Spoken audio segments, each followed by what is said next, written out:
Oi pessoal, voltamos com mais um vídeo aqui do canal Ler para se Mover. Não reparem se ouvirem aí algum grilo cantar, passarinhos, galo, é que eu estou numa chácara, vim visitar meu tio e estava aqui fazendo algumas anotações a respeito do livro Orgulho e Preconceito, da autora Jane Austen. E em meio às minhas anotações, tomando um cafezinho, aceitam? Cafezinho da minha tia, uma delícia. E em meio às minhas anotações, eu resolvi bater um papo com vocês a respeito desse livro, que por sinal achei interessantíssimo, mas só após a vinheta.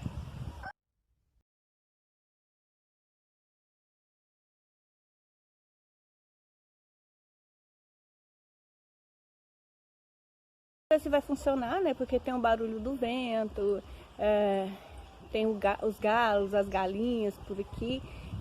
Eu particularmente gosto muito desse ambiente, mas não sei se vai funcionar assim no nosso bate-papo aqui no nosso vídeo. Mas vamos tentar, ok? O livro Orgulho e Preconceito é um romance muito conhecido. Aliás, é o livro mais importante da autora, considerado o seu filho mais querido. Foi publicado originalmente em 1813. Atualmente, né, hoje em 2020, possui 207 anos. Mas apesar do tempo, continua conquistando e impactando pessoas por todo o mundo. E indiscutivelmente um grande clássico literário. É incrível o quanto Jane Austen é conhecida e admirada. Existem no mundo inteiro diversos clubes e grupos de leituras que estudam e discutem suas obras. É considerada uma das escritoras mais queridas da Inglaterra e a criadora do romance moderno. Para se ter uma ideia do quanto Jane Austen é querida na Inglaterra, existem 2 museus em sua homenagem. O maior deles, o Museu de Shelton, que foi sua última morada, e um menorzinho, o Jane Austen Center, localizado em uma casa georgiana situada na cidade de Bath, onde Jane Austen morou por 5 anos. Ela é a personificação do espírito inglês. Talvez por isso seja tão querida por lá. Porque ela é irônica, ela é sagaz, ela valoriza a forma bela de se expressar, valoriza as boas maneiras. Deixa eu encostar aqui que fica mais fácil. Valoriza as boas maneiras, né? Ou seja, encarna com perfeição o espírito inglês. A única representação autêntica que temos de Jane Austen é um retrato feito por sua irmã Cassandra. Após sua morte, sua família mandou fazer um outro retrato adaptado a partir do esboço original de Cassandra, e essa reprodução recebeu diversos retoques artísticos, de modo que não se sabe até que ponto é fiel à realidade, mas é o que temos sobre ela.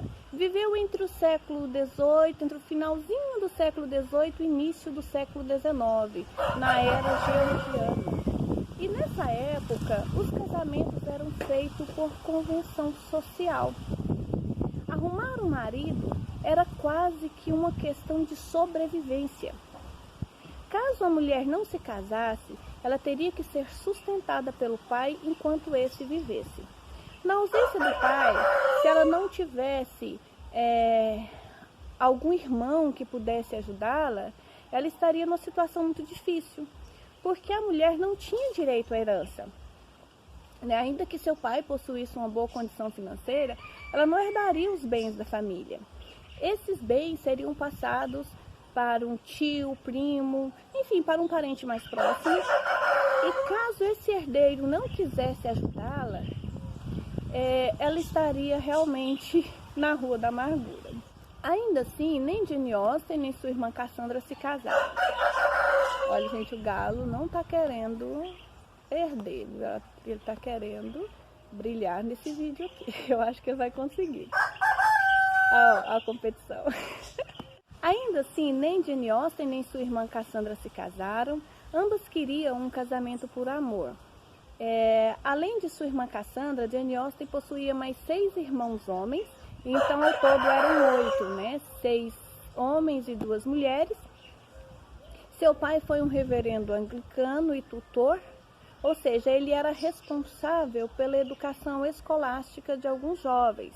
Sendo assim, ele acolhia esses jovens em sua residência e recebia para educá-los e aproveitava a oportunidade para educar seus filhos junto com esses jovens, de modo que tanto Jane Austen quanto os irmãos foram privilegiados com uma boa educação. Após a morte de seu pai, Jane Austen, a irmã Cassandra e sua mãe passaram a ser sustentadas pelos irmãos. E morreu ainda muito jovem, ela morreu com 42 anos de causa desconhecida. Foi enterrada na Catedral de Winchester, onde seu irmão era reverendo. O livro Orgulho e Preconceito é um livro muito bem escrito, com uma história muito bem construída. E a autora destaca o contraste entre pessoas hipócritas, frívolas, movidas por convenção social, e critica de uma forma irônica, sutil e ao mesmo tempo muito sagaz a arrogância dessas pessoas que se consideram superiores aos que não possuem muitos recursos financeiros. Tem como personagens centrais Elizabeth Bennet e Mr. Darcy, e a história se desenrola em torno da diferença de personalidade e principalmente de classe social existente entre os dois, gerando um comportamento orgulhoso e preconceituoso por parte dos dois. Quando um era orgulhoso, o outro reagia com preconceito e vice-versa. Lizzie é uma jovem de 20 anos, inteligente, espirituosa. Não é exatamente uma mulher linda, também não é feia, trata-se de uma beleza mediana, né? Sua inteligência também não é algo que beire a intelectualidade, mas é uma inteligência muito bem colocada, né? Porque Lizzie, ela se expressa de uma forma adequada, precisa. Ela consegue se relacionar de igual para igual, tanto com homens quanto com mulheres, defende seu ponto de vista em diferentes situações de uma forma educada, porém pontual, né? E é um personagem muito forte que se recusa a se casar por interesse econômico. Era como se ela dissesse: eu não estou à venda. O homem, para se casar comigo, terá que me conquistar. Isso em uma época, para nós hoje isso é muito natural, mas em uma época em que a mulher não tinha direitos nem voz e era obrigada a viver subordinada ao homem, o comportamento de Lizzie era desafiador demais, né, para a época. Então ela estava sim à frente de seu tempo. Sua família não era uma família rica, né? Também não eram exatamente pobres, tratava-se de uma família tradicional, possuíam uma bela propriedade, e o senhor e a senhora Bennet, que são os pais de Lizzie, tiveram 5 filhas e nenhum filho, ou seja, não havia ninguém que pudesse herdar a propriedade. Como já foi dito, a mulher não tinha direito à herança. Então havia uma grande preocupação, especialmente por parte da senhora Bennet. Porque se o senhor Bennet faltasse, né, como ela e as filhas ficariam? Então, isso justifica um pouco o empenho, para não dizer desespero, da senhora Bennet em casar as filhas. Não estou dizendo que concordo com a forma tresloucada que ela agia, né? Se valendo de todos os recursos possíveis e imagináveis para casar as filhas.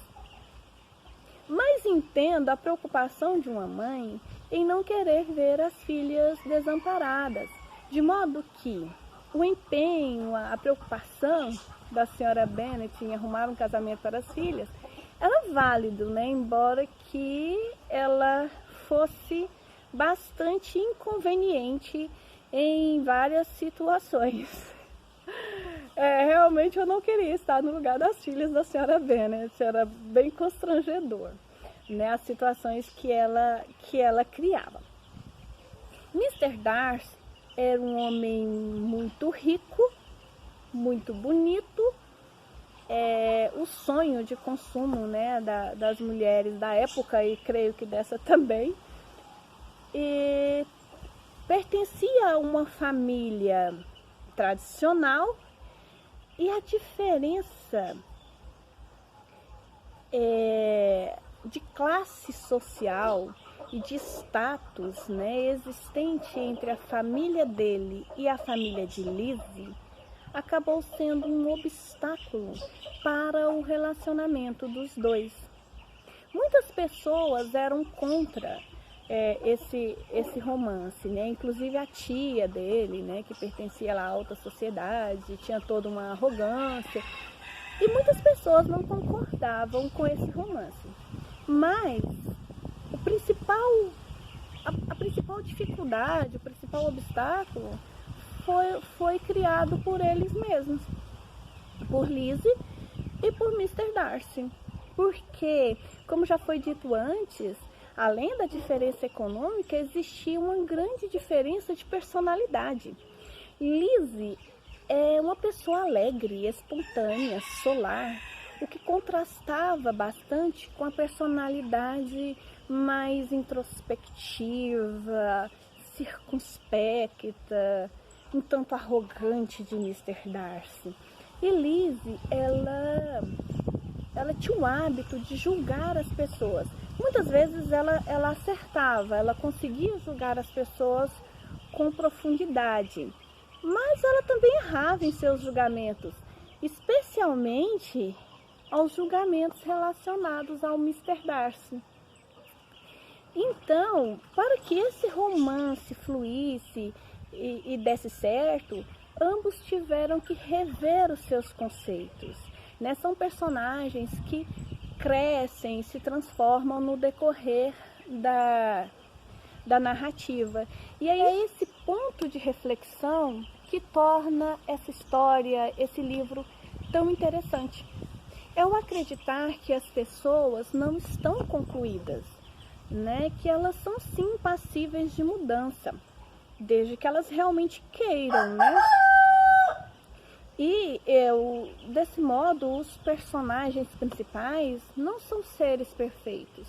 São um homem e uma mulher com defeitos e qualidades, mas que realmente se amam e querem ficar juntos, e que precisaram refletir sobre os próprios atos, mudar algumas atitudes e evoluírem enquanto pessoas. Tem sim um final feliz, claro, né? Que já é uma característica aí dos romances de Jane Austen, mas houve todo um crescimento, toda uma transformação do ser humano. Achei bem interessante. Gostei muito dessa edição, achei belíssima. Gosto muito de livros de capa dura, né? Colorida, a lombada também muito colorida. Essa edição é da Martin Claret. Tem umas ilustrações, né, bem interessantes. A contracapa também é ilustrada. Um trabalho muito bem feito, muito bonito, que eu gostei bastante. É um dos livros preferidos da minha estante. Né, então foi um prazer estar com vocês novamente. Eu me despeço com um abraço e até a próxima resenha.